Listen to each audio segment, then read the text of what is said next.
This is a WDIO News special report.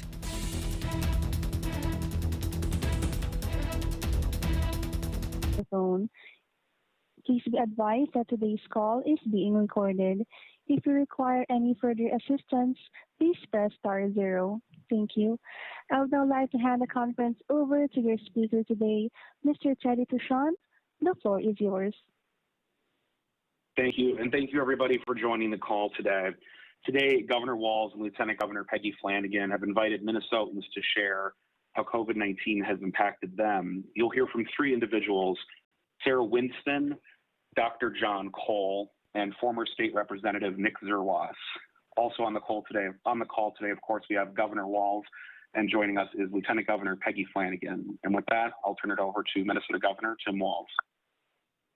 Thank you, Teddy. Good afternoon, Minnesota, and to our press corps. Thank you for joining us this afternoon. As you've heard this week, and I think most Americans are aware, the country is in the grips of probably the worst surge of COVID since this began. The numbers, as Commissioner Malcolm often says, are horrific and sometimes hard to wrap your mind around.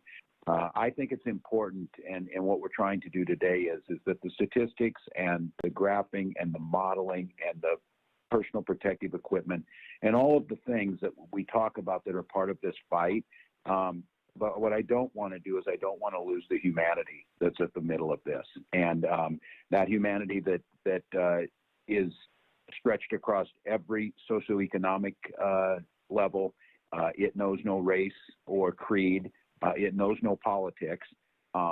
But as we think about Thanksgiving and we think about gatherings and we think about the things that we've lost that we want to do, whether it's to go out and eat or gather to watch a football game, it's really critically important to think about those Minnesotans who have lost so much more, whether it's loved ones, their health, or they're fighting for that now. And I think that grounds us in a shared value and shared goals. So I'm going to let Minnesotans speak for themselves.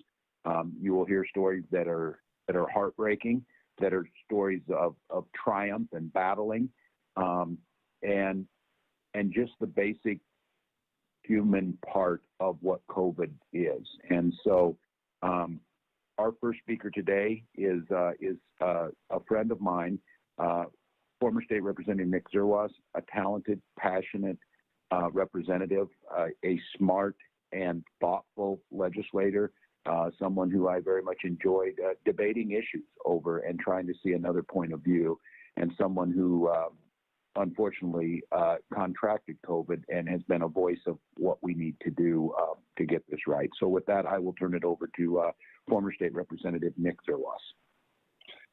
Thank you, Governor Walz. It's a pleasure to join everybody virtually today.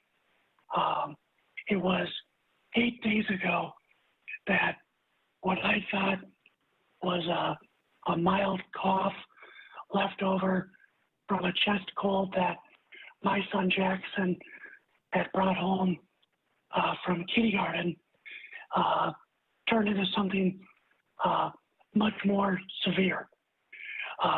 Jackson had had a COVID test after leaving pre-K, and his test was negative. And so a few days later, when I started getting those same cold symptoms, I assumed, I think like so many of us, that I had his run of the next bug. And after a few days, I seemed like I was getting the best of the cold, and I felt like I was on the mend up until Sunday afternoon and into Sunday evening, when the cough and the difficulty in breathing became, for me, so much worse. It was Monday morning of last week that after I woke up, after really not being able to sleep much the night before, getting through the shower and coming downstairs, but I quickly realized that I was completely wiped and barely able to stand after walking down a flight of stairs in our house in Elk River and going to the kitchen. Now, I'm a little unique in that I was born 39 years ago with a severe heart defect. I've had 10 open heart surgeries. I know that I am the confluence of so many pre-existing conditions when it comes to COVID. With that in mind, my wife very wisely had bought an at-home pulse oximeter to monitor the oxygen level. And so when I put that on and I realized just how low my oxygen levels had dropped Monday morning, I knew we were in some trouble. My wife took me to urgent care at North Memorial in Elk River, where they advised that I be rerouted to the North Memorial Hospital in Maple Grove. It was from there I went into the emergency department and then into the ICU for the next 5 days. During that time in the ICU, that first day in the evening, my breathing got worse. It went downhill. And they came in and they started supplying supplemental oxygen support. I've had 10 open heart surgeries in my lifetime battling my pre-existing condition, my congenital heart defect, Governor Walz. I've been told 6 different times that I've had less than 6 months left to live. And so I've been sick. I've been down this road before.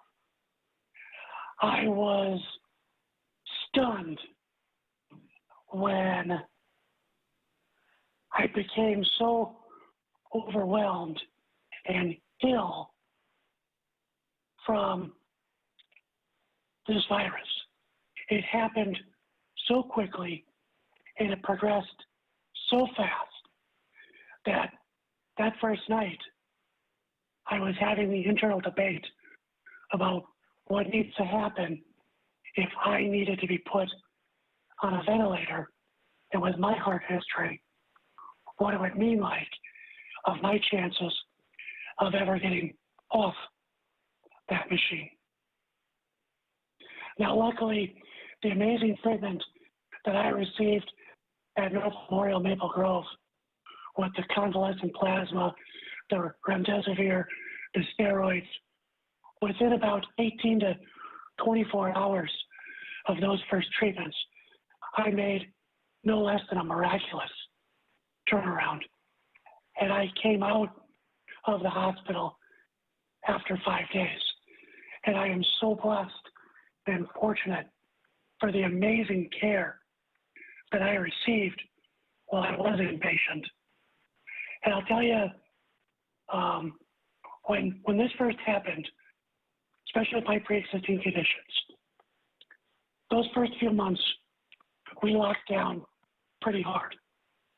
And then in the summer, I think like a lot of us, when the numbers didn't mount and the stories didn't come to bear and the nightmare scenarios didn't pan out, a lot of my life went back to normal. I socialized more, I went out more, and I'm not here to say that I shouldn't have done that or nobody should be going out. That's not my decision. Everyone needs to make that decision for themselves.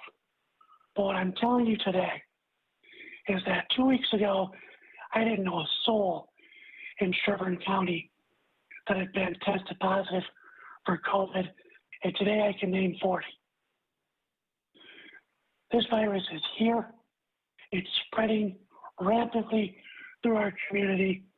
We all need to come together to take care of ourselves, to take care of our caregivers, and to make sure that we're putting our neighbors and our community first. At no time will anybody or will this virus ever ask you who you voted for or what your politics are. It doesn't care. It does not discriminate, and it is mean. It is a mean, mean dog that we all have to come together to fight. Thank you, Governor Walz, for the opportunity to say a few words. Next, I have the opportunity to introduce Sara Winston, a mother of a COVID patient.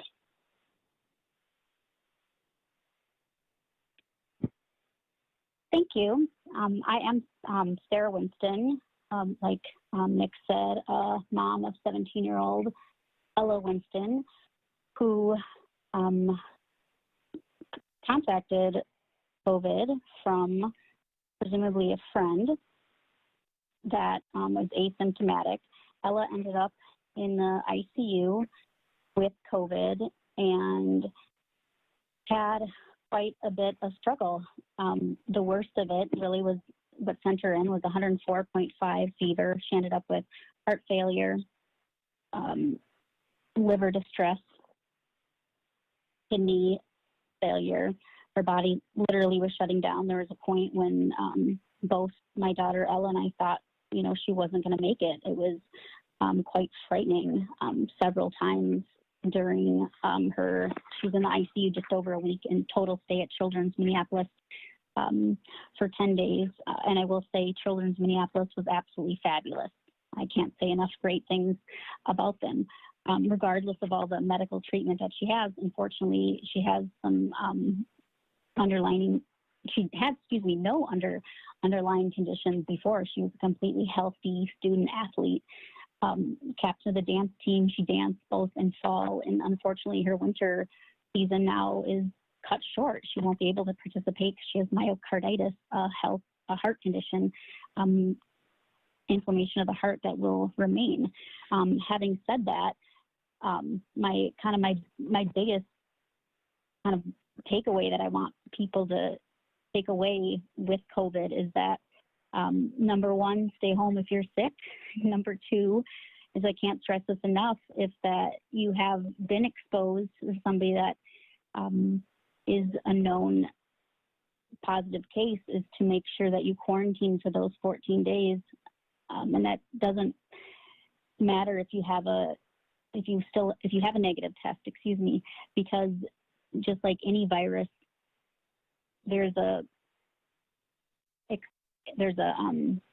I'm missing my words, there is a incubation period of 2 to 14 days with COVID, and it can, those symptoms can arise at any time. So that's why it's so important for people to stay home for that 14 days.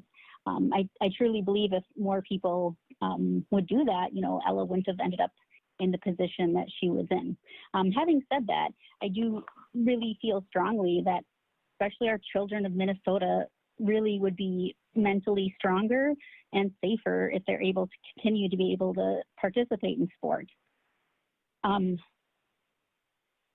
My children are already 100% in distance learning, and their only outlet is really to be able to interact with their athletes and their teammates. That means so much to their mental stability. And I really do feel that really is, 100% what they need right now, these children, what they need. Like I said, they already I think most of the state right now is doing distance learning, and that really is their only outlet right now is for these kids. And unfortunately, their mental well-being is being jeopardized right now. And so as sad as it is for my daughter that can't participate in athletics because of COVID, I really don't want that to be jeopardized for the rest of the kids out there. I think there's a way to do it safely for our kids. Obviously, we need to be taking precautions, but I don't think that means that it needs to be cut off. Having said that, wear a mask, be safe, and be smart. I'd like to turn it over to Dr. John Cole. Thank you. Thank you very much for including me on the panel and to everyone who's shared their stories. My name is John Cole. I'm an emergency physician at HCMC in Minneapolis, and I have kind of three odd perspectives on this pandemic and this thing that we're all fighting. I work in one of the busiest emergency departments in the upper Midwest. And as it turns out, the first few patients with COVID-19 that I would see would be me and my own family. We were set to leave for a spring break that we had been planning for years with some elderly family members, and me and my wife and our 4 children were set to get on a plane on March 13th to fly to Florida and spend the week there with family at a resort where we would have, been around tens of thousands of people, not to mention everyone we would have seen in the airport. And that, of course, was the week that the United States really started to dramatically change in terms of the public health response to COVID-19. And as things were starting to shut down across the country, my wife and I talked, and we felt in good conscience we could not travel while this pandemic was starting to hit. And I have never been more grateful for a decision that I made in my life, because 5 days later, both my wife and I began to get symptoms of COVID-19, fatigue, fevers, exhaustion, shortness of breath that I have never really experienced in my entire life. And we watched as it spread from us to our 4 children. Testing was sparse at that time, but I qualified because I'm a healthcare worker, and I was one of the first handful of people to be positive for COVID-19 in Minnesota.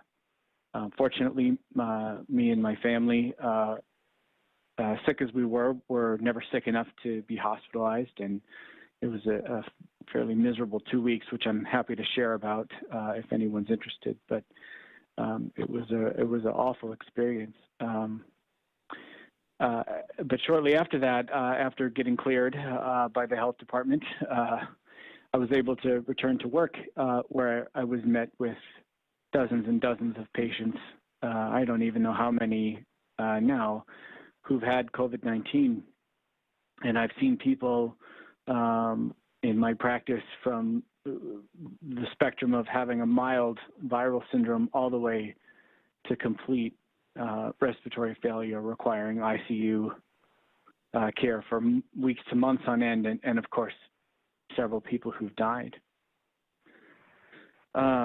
It's an interesting perspective, especially when we consider that we care for all of these patients in the context of being one of the busiest trauma centers in the entire upper Midwest, and balancing the needs of our community to take care of diseases and conditions we can't so easily prevent, like trauma, in the context of one of the biggest pandemics, certainly in my career.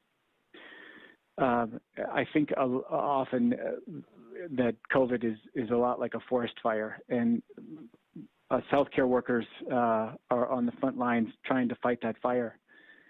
But what's equally and perhaps even more important is that everyone in our community work on the back end by wearing masks and social distancing and seeking tests when you have symptoms, so that we can make sure that there aren't any new fires starting. I think about that decision that me and my family made to not get on that plane to go to Florida. And there are times where I think that I helped more patients and helped my community more by just staying home from that trip than by all of the patients I've cared for in the emergency department where I'm privileged to work.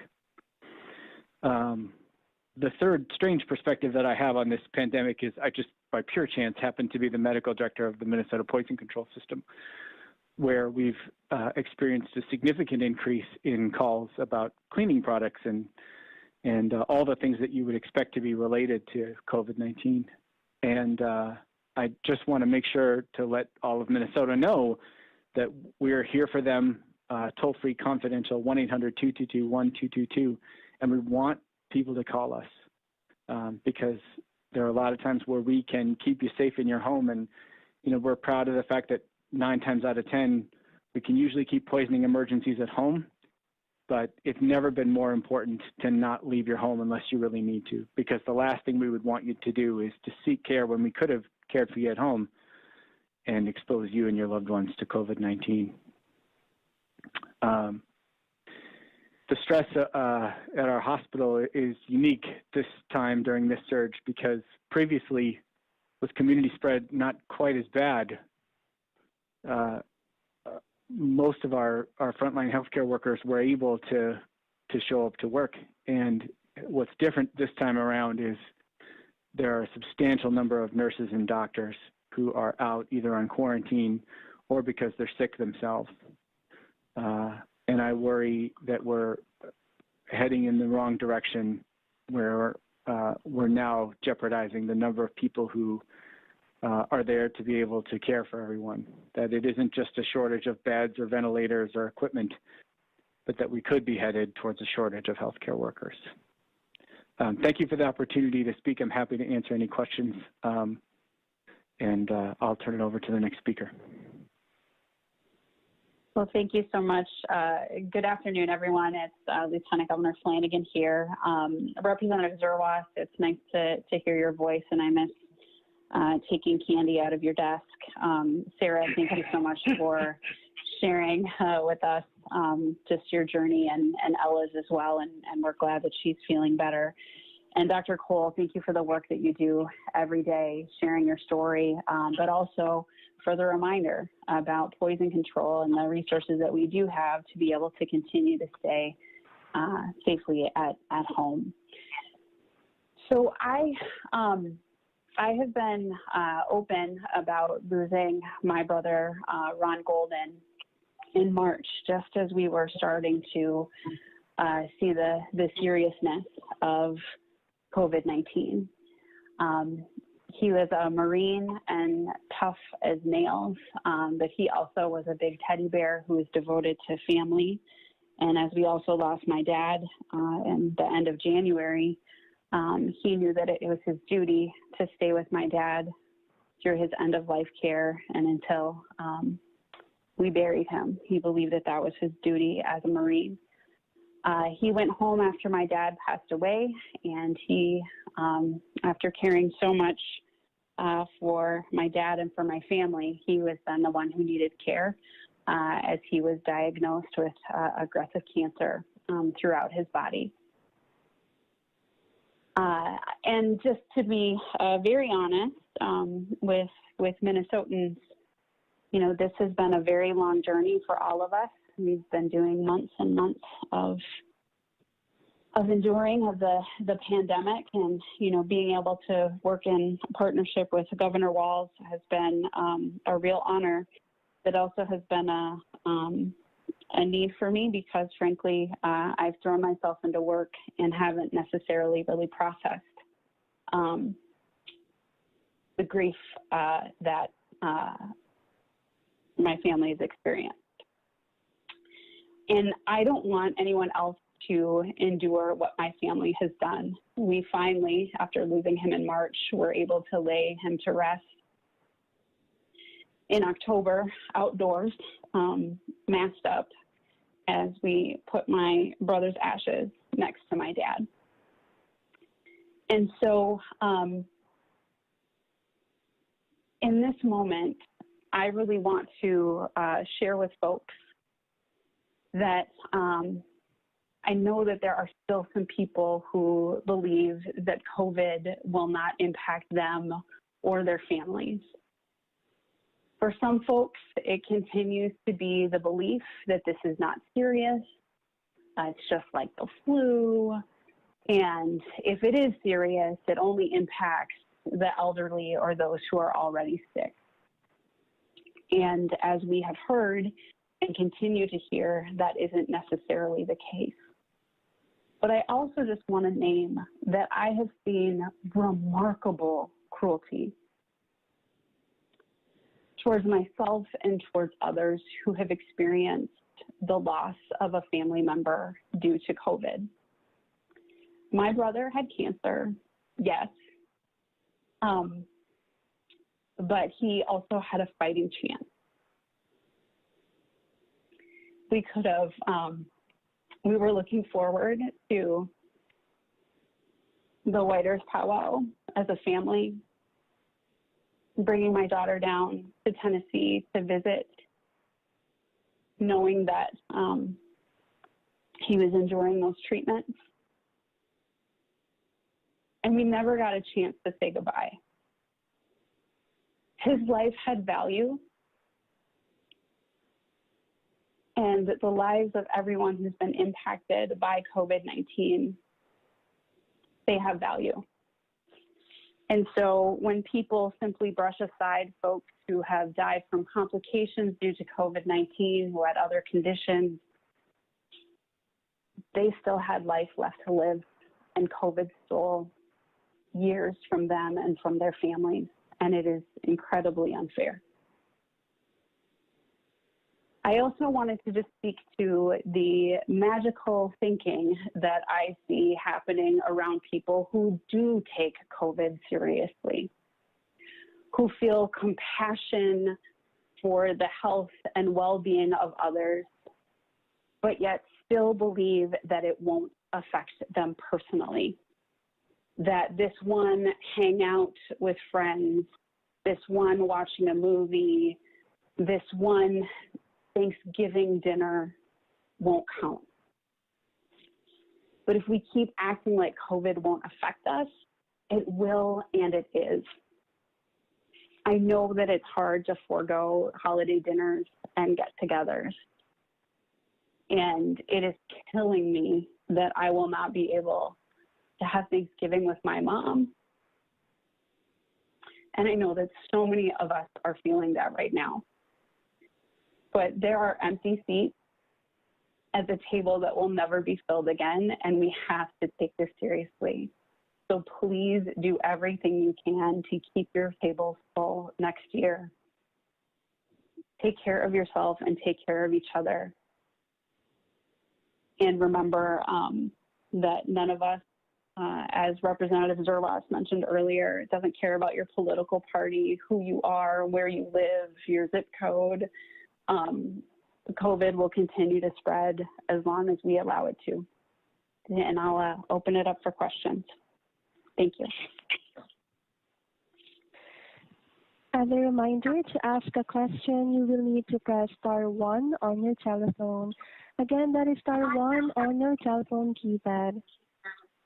Your first question comes from the line of Esme Murphy from WCCO-TV. Your line is now open. Thank you so much, Governor, and to all those who spoke. Governor, you said yesterday that more rollbacks were coming. Clearly, you've brought some extraordinary stories with you today. Why wait for those rollbacks? Can you give us a hint about what they might be, and when are they coming? Yeah, thank you, Esme, and I'd like to thank all the speakers too for trusting us with your stories and your personal pain to help others. First of all, it's not about being coy. When we look at this and we watch, we've been data-driven and science-driven, and to be very honest, as Jan Malcolm mentioned, the ground is shifting under our feet in terms of data. And we've talked about, we want to know who gets impacted, when they get impacted, and where they get impacted. And I think what we're finding out now is who is all of us, when is all the time. It's the where that we can be a little more focused on. And the process of going through this is gathering the data. It's reaching out to stakeholders to let them understand what it is. And just for example, we do know right now, and this is, I think, hard for people to wrap their mind around, that Thanksgiving dinner or that watching that football game or movie that the Lieutenant Governor's talking about, is a riskier proposition than getting your hair cut in a salon where everyone is mask distancing in and out. And so what we do is we reach out to all of those stakeholders. And there's also the legal process that goes behind drafting an EO, making sure that we're protecting people's individual rights, but doing so under the constitutional rights guaranteed by Chapter 12 of Emergency Powers. And so it takes a little bit of time. We need to make sure that we're listening and hearing and seeing exactly what's on the ground and then issuing those orders. But I think the sense of urgency that I hear in that question, the sense of urgency that I hear from Minnesotans and the stories that are on here, those are very real. We just want to make sure we do our best to do it in an orderly fashion, and that the recommendations are based on data, based on science, and are clear and easy to understand. Sir, if I could ask a follow-up question. I did hear you say once that it was not so much the super spreaders you were concerned about, but the mini spreaders. Would you put Thanksgiving dinners into that potential category? Yes. Yes. And to be honest, Esme, this pains me. My family and my wife's family in particular are big gathering families. It's what we do, lots of cousins, lots of kids, lots of card games.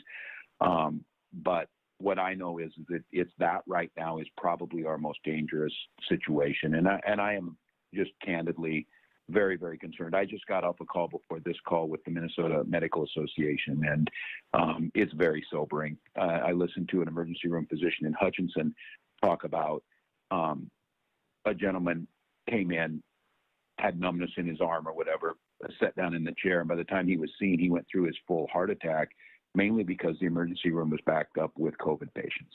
And I worry that after Thanksgiving, if we literally thousands or tens of thousands of these mini spreader events, it will be catastrophic. So I was on with other governors from across the region today to just tell people, as painful as this is, do not gather with those large families. Keep it inside your household. Keep it with folks who have been quarantining and isolating. And let's get through into the new year and celebrate right when we get to spring.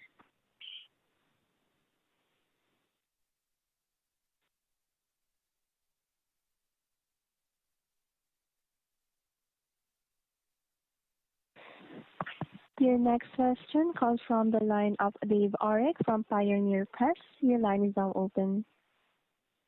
Thank you for taking the question. Representative Zerwas, good to hear from you.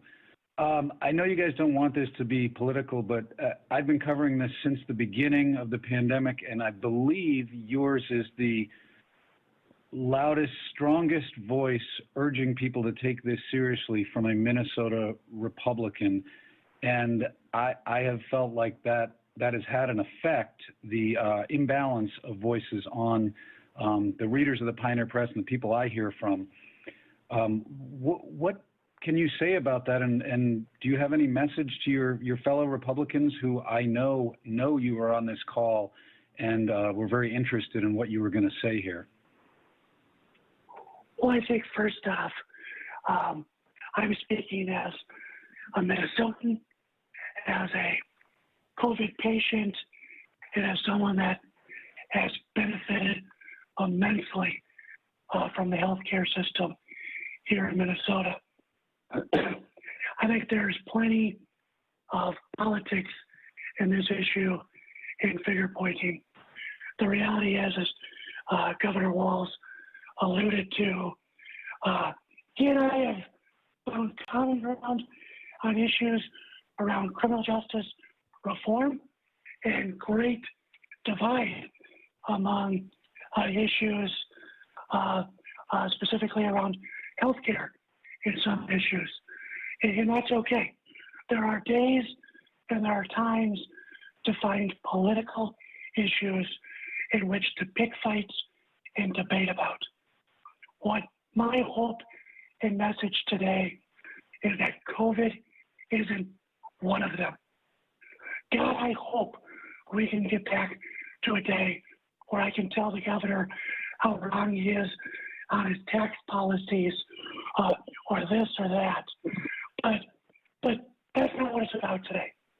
Today, it's about making sure that all Minnesotans come together and recognize that COVID is here, it is in the Midwest.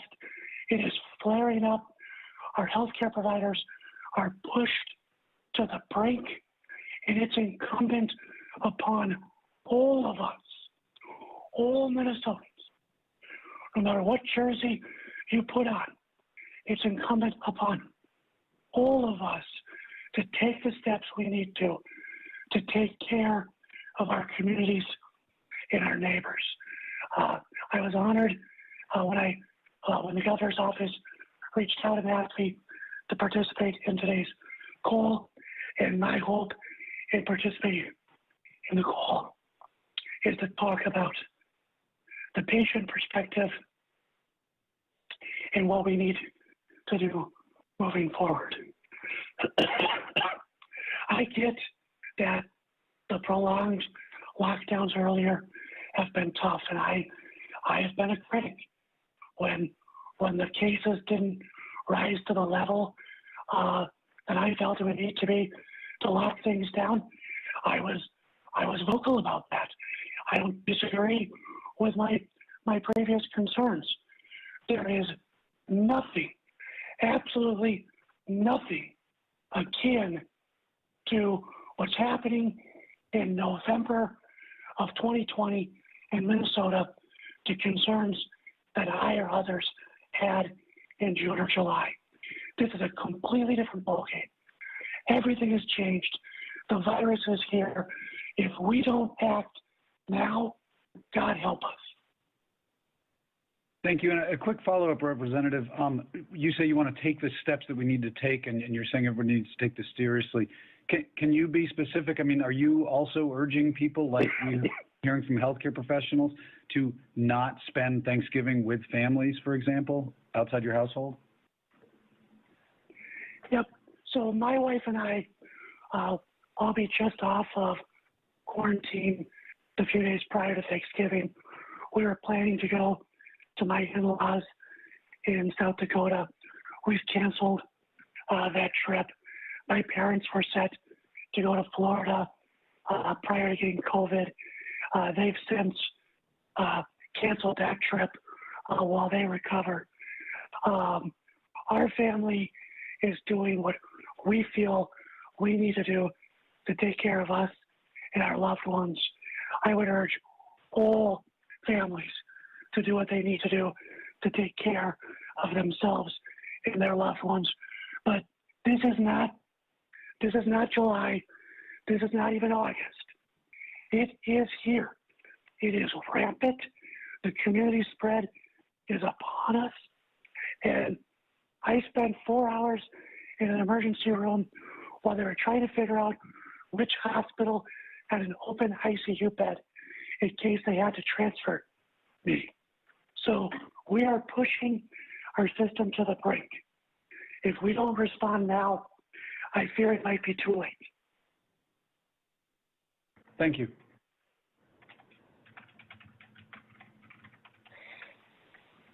Next question comes from the line of Brian Bax from Minnesota Public Radio. Your line is now open. This question is for the governor. Actually, two questions about the care of Minnesotans going forward here. Are you, in your administration, revisiting plans that you were making in the spring about having field hospitals to deal with some of the overflow? And as it relates to kind of treatment of those who have it, Representative Zerwas talked about remdesivir and some of the other treatments he got. How widely are those available for people who do get a serious bout of this illness? Yeah, thank you. And I do want to take just a moment to just acknowledge Representative Zerwas and for showing this leadership. I'll be very clear. The guidance the representative's given does not undermine his conservative credentials one bit. As he said, we have debated passionately on issues ranging from healthcare to tax policy to environmental policy and others.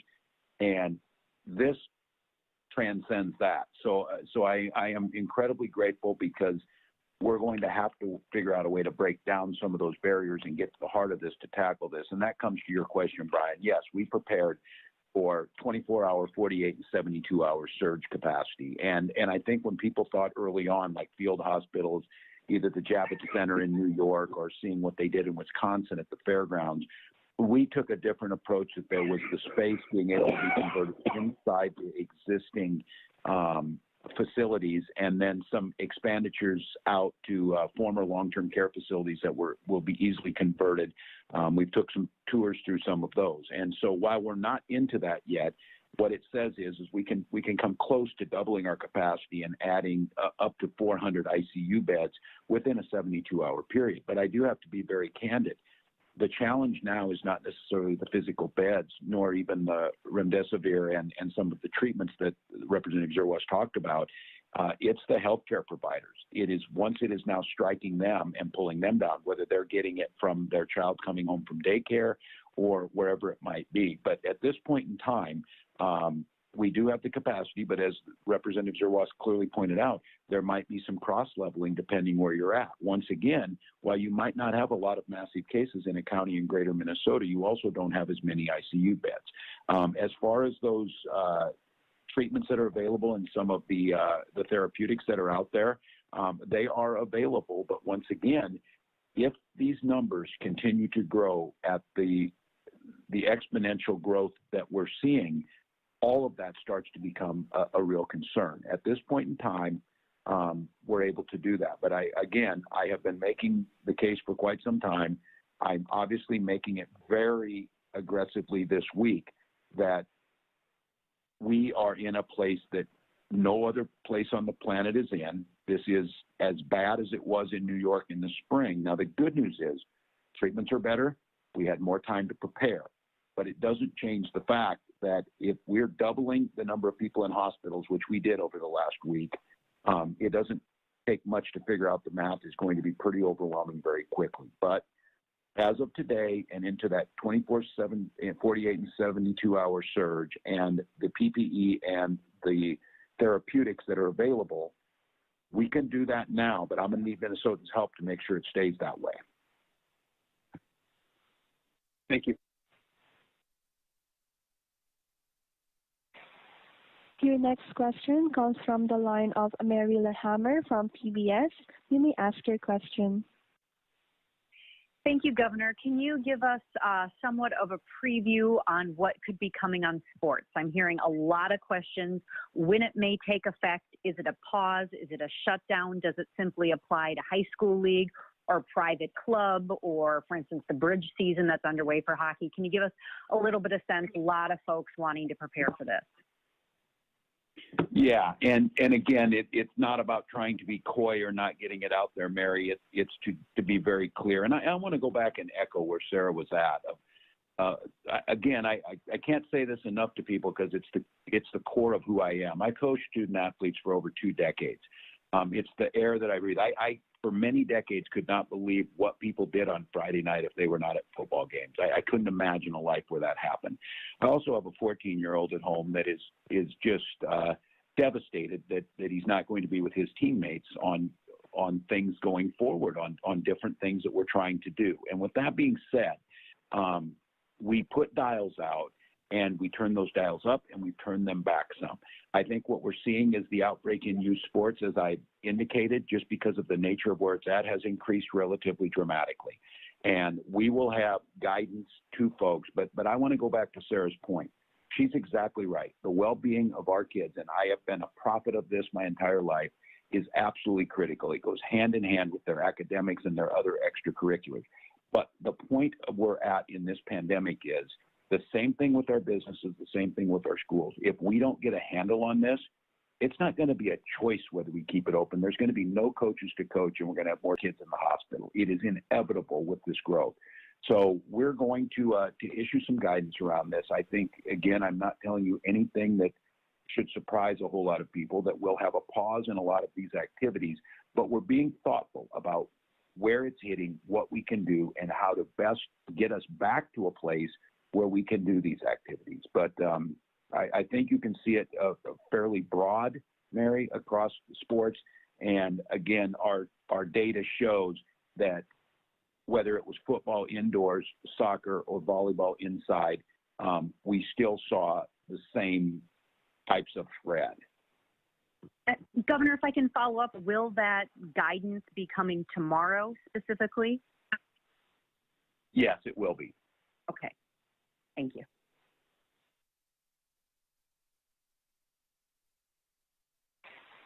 Next question comes from the line of Tom Hauser from KSTP-TV. Your line is now open. Hello, Governor. I'd like to follow up on Mary's questions. I'm sure you've already heard a lot of pushback from youth and high school sports people since word of this came out yesterday about the pause. They argue that they have done everything they've been asked and that their outbreaks are relatively low compared to other activities. And they say that by putting them on pause or shutting them down for a month or more would do more harm than good to many of these kids who participate in these sports. Have you been hearing that? And what is your response to that? Certainly, I'm also hearing stories like we heard on today's call, and I'm hearing from the Minnesota Medical Association, and I'm looking at the numbers across the state and across the country. I had 7 other governors I was with. Look, I can't stress it enough of how I feel like I probably get this better than anybody who served in this job, but I also recognize the danger of where these come from. It's simply, and I know everybody tells me, every single industry says, it's not us, it's not coming from here, it's not coming from here. We can do Thanksgiving dinner, this way. The fact of the matter is, as a nation, we have failed to curtail this. The data is pretty solid on where this is coming from. And if we want to get back to normal without putting, again, I have hundreds of people in the hospital with COVID. We've lost dozens more lives today, and the trajectory of this is simply unsustainable. So I just want to say I am emphatically understand where these folks are coming from, but the idea that we just can go on with the way things have been with the data we have simply isn't sustained by the facts, nor in good conscience can I, as governor, put people at risk of what's coming. And it's this community spread. It's the pieces of where it gets out to folks from different directions that is what we have to break and we have to stop. So I know this is hard. None of this is easy. We're doing it based on data. We're doing it based on science. And I'm going to need Minnesota's help on this. And again, we would do none of this if it weren't for COVID. This is a terrible way to do education. It is a terrible way on the mental health and the well-being of our children. But the fact of the matter is the virus cares about none of those things we like to do. And it will simply bring death and destruction, overwhelming our healthcare system. Again, this person, the doctor in Hutchinson, was making the point of this. This gentleman almost died of a heart attack, not of COVID directly, but it was COVID cases that his neighbors had that caused him to have to wait in line. That is going to be a cascading effect that is just going to exponentially grow over the next few weeks. Governor, as a quick follow-up, will your announcement tomorrow not only impact winter sports, some of which have not started yet, but also the fall sports that are frantically trying to finish their seasons with playoffs? Yes, it will. It'll impact across the board. So including the football playoffs that they were hoping to finish here in the next week or two? Yeah, I'm not going to play coy with folks. I think they can probably anticipate that. The one thing I would say is and I get this again, and I have to be careful myself about being caught up in this because how big of a piece of this is with our kids.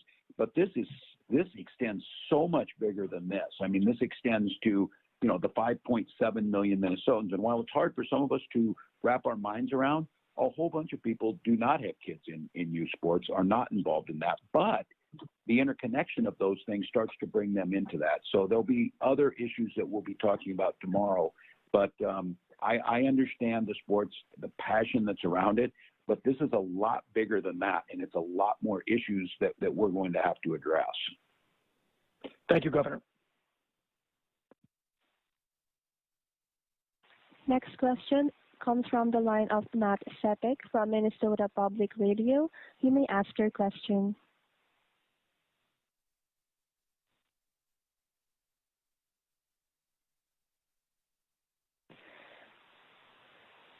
Excuse me, Matt Sepik, your line is now open.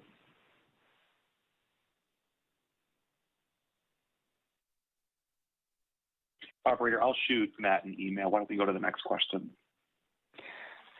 Your next question comes from the line of Bill Werner from Minnesota News. Your line is now open. Yeah, thank you. Governor, question for you on hospital care availability. I know you folks are tracking this. I know you have additional capacity on 24 and 72-hour standby. You, I'm sure, are seeing have an idea where the lines are going to intersect. In other words, care availability versus cases where the increases. Can you tell Minnesotans how close we are to that? How hard we need to work to bend the curve, immediately, or give us some sort of an idea of how close we are to that brink. Yeah, I may ask. Yeah, Bill, thank you. I may ask Jan Malcolm to join us, and I again look at those numbers every morning. I would say we're under strain. We're not stressed. We're not crisis. We're under strain.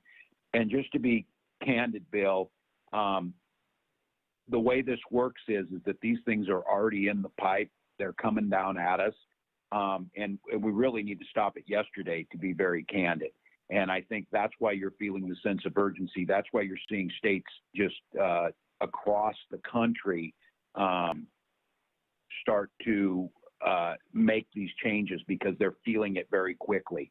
And so, again, I would tell Minnesotans, the hospital space is going to become much more of a concern over the next 3 weeks. That is assured. That cake is already baked. The question will be, and what we're able to impact by the decisions we're making and the behaviors that Minnesotans are going to make, is do we hold it at that edge then and then start to come back down off that? And there is every reason to believe, and there's modeling and simulation modeling to show this, that if we get the compliance around social distancing, masking, and we shut down some of these vectors of spread for a short time, that we can hold it before it reaches that the point where we're at crisis. But it's strained right now. It's going to be challenging in the next couple of weeks, and the difference will be whether it goes from challenging to crisis will be on the behavior that we exhibit now over the next basically 2 to 4 weeks. Thanks very much, Governor. Next question comes from the line of Theo Keys from Fox 9. Your line is now open. Hi, Governor. I asked a similar question last week, and I'll ask it again here because, as you well know, much of the criticism that you get from business owners, restaurant owners and whatnot, is that they get so little time to plan for a shutdown or a restriction or something like that. Given that it sounds like you're going to have new restrictions to announce tomorrow, why not just telegraph it to them today and say, get it over with, and say, here's what's coming down the pike, here's what you have to deal with? Well, I would say it again. We try and give as much lead time. We talk to these folks every single day, talk to their trade organizations. I'm talking to MMA, we talk to the hospitality industry and all of them.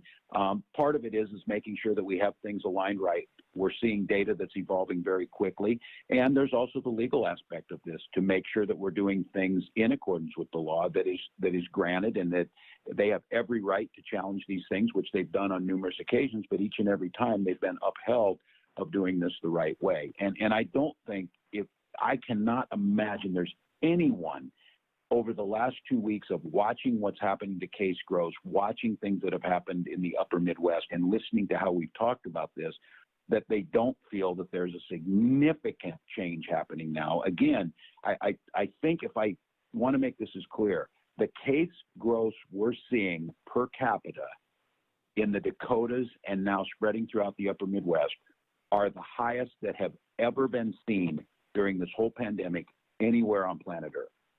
So the idea that everything was going to go on the same and that there wasn't going to be a cascading effect of things that we're going to try, I just simply, I don't know what more we can do. And it's not about being sneaky, and it's not about surprising. It's bringing people in, doing it the right way, but with an understanding the velocity that this is moving now compared to any other time is simply stunning.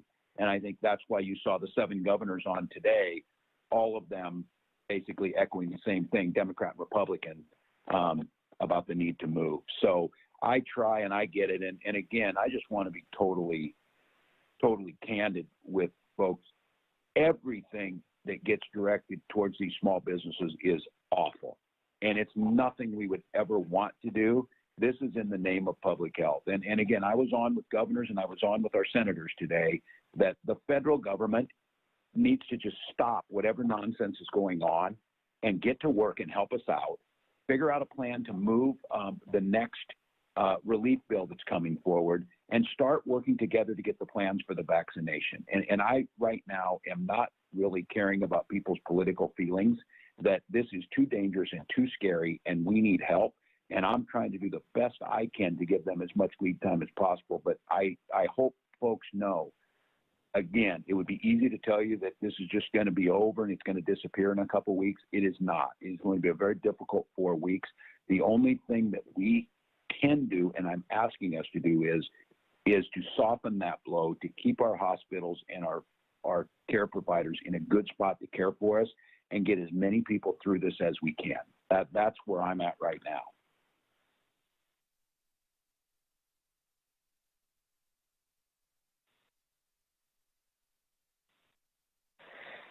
Your next question comes from the line of Stephen Montemayor from Star Tribune. Your line is now open. Yes, this question is for Governor Walz. Governor, have you discussed with Senate Majority Leader Paul Gazelka his caucus's handling of in-person gatherings this month and its subsequent approach to information sharing about its recent COVID cases? And second to that, what is your response today to his statement that he will now apply lessons from his own experience to inform future decisions ahead of the 2021 legislative session? Well, first and foremost, I am glad to hear that it sounds like there's no real bad illnesses came out of this. And I have been in contact via text with the majority leader. I expressed my concern in the original notification that everyone should be notified. And then I followed up to express my concern on his health and his family's health. I welcome a change to get us here, because I have said all along, it is not about trying to do it my way or no way. It's about me following the science and the data and then asking for some of the help. And so I am glad everyone sounds like they're healthy. I'm glad that it sounds like what I saw in this, that there will be an open sharing of information amongst folks around communicable diseases in the Senate, which is a good thing, and then a desire to work together to keep Minnesotans safe. So I think today's developments sure seem positive all the way around. Thank you, Governor. Operator, we have time for just one more question today. Your last question comes from the line of Courtney Godfrey from Fox 9. Your line is now open. Yeah, Governor, we know that this virus doesn't affect kids in the same way that it affects adults. Why make this move on youth sports? Because obviously, as you heard from Ella's mom on the call, even having a daughter in the hospital, she still supports youth sports continuing. So why this focus on youth sports? Well, first of all, I support youth sports and want them to get there. The issue is that it does impact kids, and as that example shows, but what we've been saying is it's the asymptomatic spread to others in their community that inadvertently end up with getting Dr. Cole or a nurse or a child care provider or a teacher. And what we see is that it expands exponentially from that we know that they're coming out of these events.